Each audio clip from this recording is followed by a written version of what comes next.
All right, man. Let's talk about. Seen an article saying is Jamaal Williams holding DeAndre Swift back. Let's talk about it. Thumbs up the video, share the video, subscribe to the channel. Next subscribe button is the bell icon button. Hit all notifications, increase your chance of notifications. We go live and drop a video. And I talked about this yesterday, but not in this context. I don't think Jamaal Williams. I mean, you can make a case they both holding each other back, right? That little what you call a platoon system or rotational system they doing, bro. Um, I think Jamaal Williams is a running back that can carry the load and get stronger as the game go. DeAndre Swift, I think he's the same way, but they do it in different ways though. But DeAndre Swift and Jamaal Williams have yet to show that they can carry a team like Derrick Henry, Jonathan Taylor, carry the load. And Jamaal Williams was pretty much a backup in Green Bay, right? So he never took the load for an extended period. You know what I'm saying? He never took the load for an extended period. So even though we know DeAndre Swift historically, he ain't been able to carry the load if it was his rookie year or whatever it may be. But last year was a career high in starts for the Jamaal Williams, 11. He started 3 the year before, 2 before that, 8 and 7 his rookie year. So it was a career year in yards, rushing yards. So, and then you look, hold on, start off here first. Hold on, messed it all up. Then, yeah, so you see, it was a career year for him. He had, almost most it's tied for career high carries since his rookie year. But he's never he's never carried the load. Look at Jamal. Look at him. He had 151 rushes last year. Um, 617, 5 TDs. So, you look at their rushes 114, 151. He got some touches got the touches. Everybody look at his yards, catching and yards receiving. It's called a running back. You know, he averaged career 4.3. All right. And then you look at somebody like, I don't know, uh, Derrick Henry. You know, you look what he did in 8 games. I rushed him in 8 games, 937. But you look this is kind of what you're looking for. Somebody that can carry that load. You know what I'm saying? And right now they ain't proven to carry the load. But what happens is when you keep going with that rotational system, I think Jamaal Williams and DeAndre Swift, they don't get an opportunity to get in rhythm. You know what I'm saying? So, they don't get opportunity just keep going and going and going and then bust one. You see when DeAndre Swift start getting more carries, start breaking them and wearing the defense out. So it says DeAndre Swift is entering his third season. Shout out to SI.com and All Lions. Enters third season in the NFL, but has yet to establish himself as an elite runner.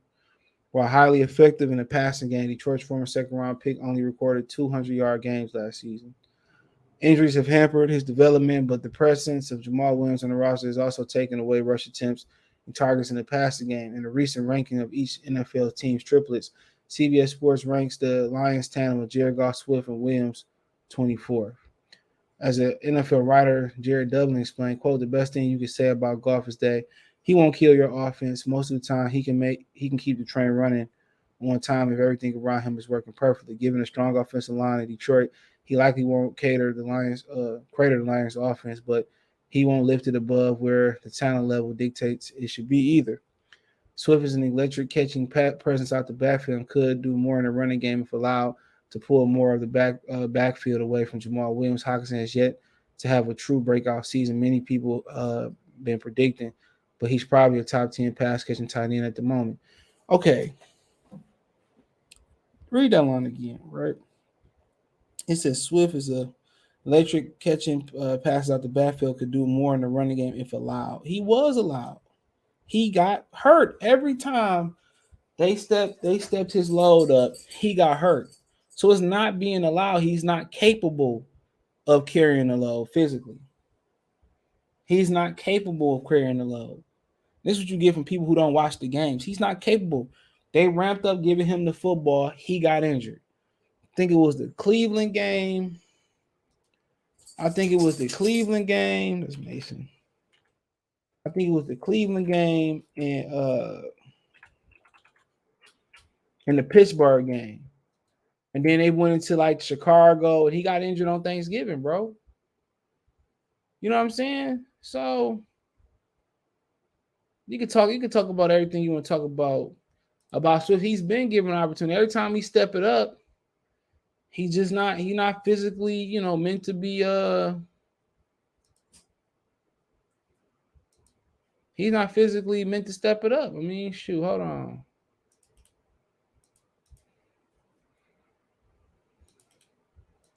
If you can't handle the load, what can you do? You look, his attempts 11, 8, 14, you know, 8. Look at the yards that he getting 39 on 11 attempts. You know what I'm saying?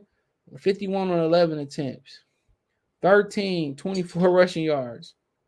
13, 48 rushing yards. 12. Then you step it up. 33, you get 130 rushing yards. You know? Um Trying to look at his yards per carry in the game. They ain't got him. But yeah, 30, and then he go 14, 136. You know what I'm saying? So you go there and he get 33 rushes, then 14, which is a career season high. Then it ties a season high. Then it ties a second season high. You know what I'm saying? Then what happens? Look at that. He get injured. He's not a workhorse. He's not somebody that at 5'9", 211 pounds. He's not Warwick Dunn. He's not somebody that can carry the load. And Jamaal Williams haven't approved to be able to carry the load in his career. Y'all feel me? He hasn't proved that he can carry the load in his career, being a backup running back. You know? So y'all talking about the opportunity. He has got an opportunity. He just get injured every time you step it up. Every time he steps it up, he get injured. He's 211 pounds. I don't, like I said before, if you're looking for a workhorse running back, there ain't too many running backs that's sub 220 that can do that, or at least 211 pounds. He's like a Warwick Dunn, and he was more of the anomaly, bro. Warwick Dunn was 5'9". I don't know what his playing weight was. They say he was 187. I think he was a little bit chunkier than that.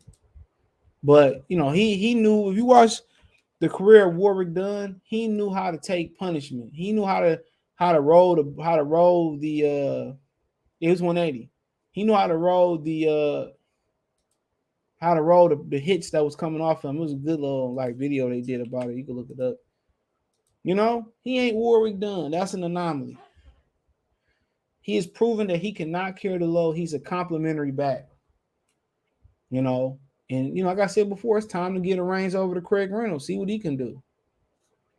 Let him, run it up there and move on. They can move on from Jamaal Williams. But his career high in carries is 33. The next career high, he has 16 versus Washington in his rookie year.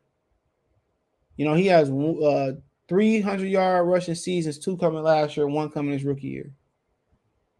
They just keep drafting these small and fragile running backs.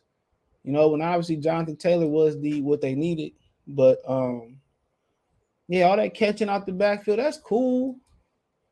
But it's not really like as effective as getting downhill. But a lot of people expect a lot with a healthy offensive line coming into the season next year. But he bulked up a little bit, so maybe doing something. But 211, you draft a running back 211, bro. Come on, you know what it is.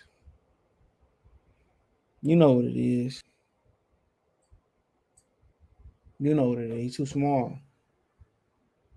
Too small. Too small.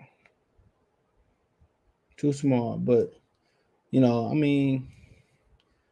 Who should get the majority of the carries? Somebody just need to get the majority of carries. And I guess You start off while giving Swift the majority of the carries and have Williams compliment him, but he showed that he can't handle the volume. So I mean, I don't know what you do at this point. I think get Craig Reynolds the line share of the runs. See how he look in camp and give him the line share of the runs, and then see where he go from there. You just have Swift just spell him from time to time, but Smith is a make or break season. Get Swift all the carries he can handle. And see if he can handle the load, and if he can, then you probably want to reward him with a new contract.